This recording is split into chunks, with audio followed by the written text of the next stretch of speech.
Hello mga misis! Kamusta kayo? Weekend na naman, alam nyo na. Hindi ito day off para sa ating mga seafarer's wife and working mom. Ito ay household chores naman. So una sa lahat, pagkagising ko sa umaga, nakita ko yung mga tupiin ko. Nung Webes pa ito, naglaba ako. Andito pa, hindi pa po natutupi. Kaya I decided na magtupi na ngayon pagkagising. Kasi alam ko maglalaban na naman ako ngayong Sabado. So habang nagtutupi ako, ayun tumawag si husband. Kasi nga syempre ando na siya sa trabaho.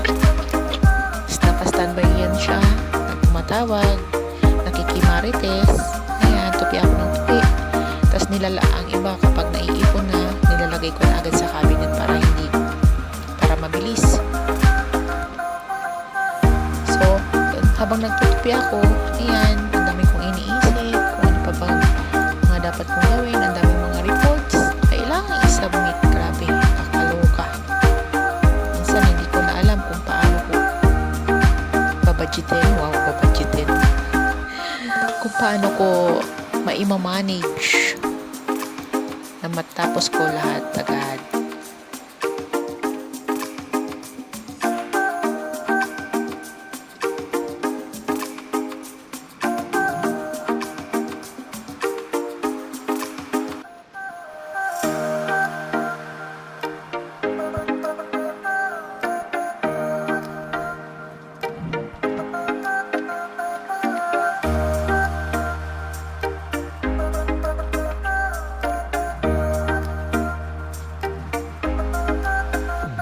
So, ito na tayo. After ko magtupi, nakita ko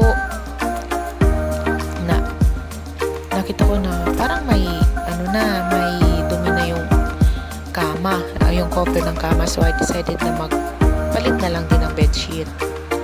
So, ayan, nagpalit na ako ng bedsheet.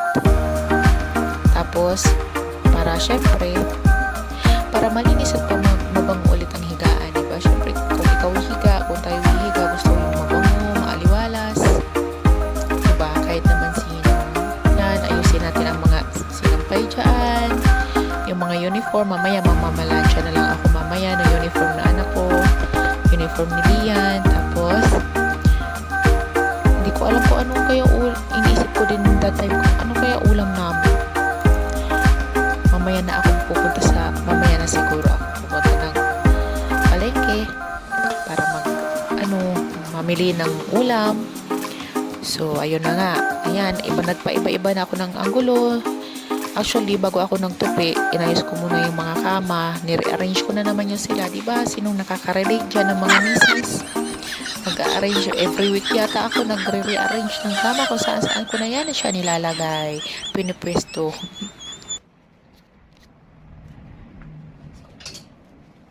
Kaya naisipan ko pa, maligo na kasi mabantot na tayo.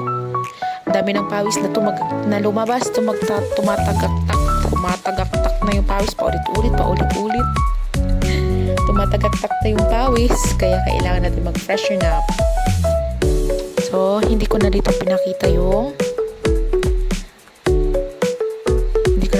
yung kumain kami ng lunch kasi hindi nag-full na yung memory ko, hindi ko na napakita.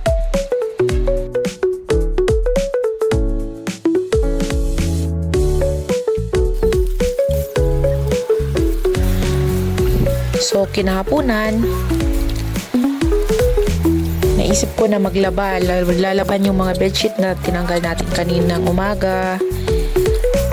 Laban natin yung kasama na yung mga damit para konti na lang yung matitirang labahin para sa sunod na linggo. Mga puti na lang mostly. So, naglaba tayo. Iniwan na lang natin yung washing machine. Automatic naman po yung ating washing machine. O, diba? Automatic naman yan. Pwedeng iwan. So habang umaandar yung washing machine, inisip ko agad yung next ko na gagawin. Ano na naman? Alam nyo na, walang break tayo kapag weekend. So, naisip ko, tumawag si husband. niremind niya ako kung napakain na ba yung mga aso namin, ang kanyang mga alagang aso, sina Diego at si Lebron. So, pumunta muna ako niyan doon sa palengke para bumili ng kanilang dog food kasi naubusan na. Then, afternoon, parang nakabili na ako ng dog food. Ayan, lakad-lakad tayo papunta sa kanilang tirahan. Chos. Lakad-lakad tayo tapos para pakainin sila. Then, pinakain ko yung mga alaga naming aso. At alam kong gutom na rin to kasi isang araw yata hindi to napakain.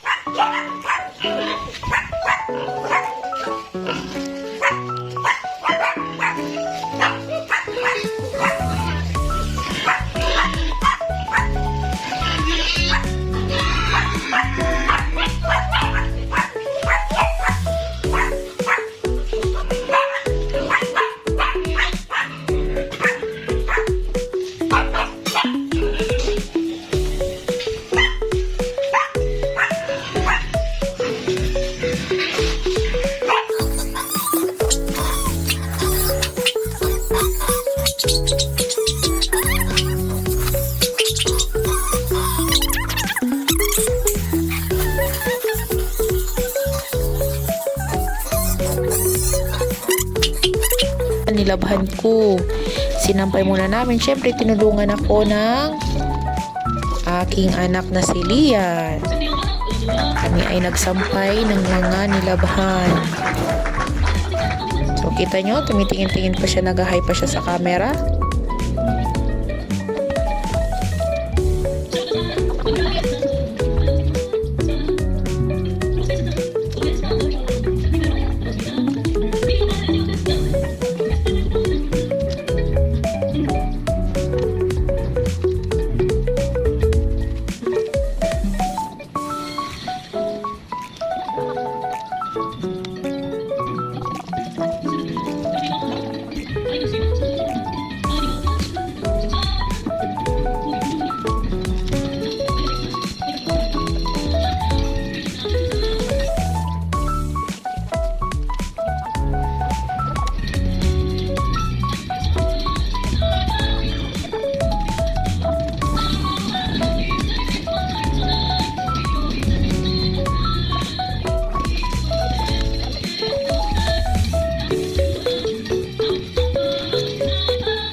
Nakaramdam ako ng gutom. Sa lahat ng mga ginawa ko, nakaramdam ako ng gutom. Simpleng break lang, snack ng tinapay at kape. Okay na yan. Lagi namin yung ginagawa ng husband ko. Lagi namin, parang yun na yung bonding time namin ni husband nung nandito pa siya. So, syempre,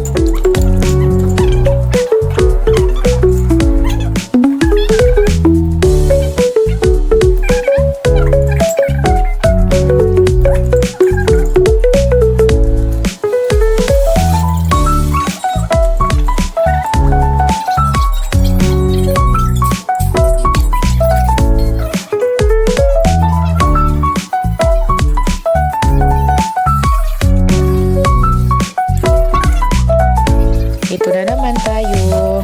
Laba, linis. Ganito talaga pag nanay. Simple lang ang araw pero punong-puno ng gawaing bahay. Grabe. Ganito talaga, wala tayong magagawa.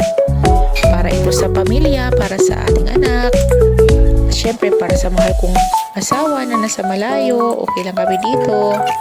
Stay put ka lang dyan. Kaya saludo ako sa lahat ng misis dyan. Laban lang, mga mamshi.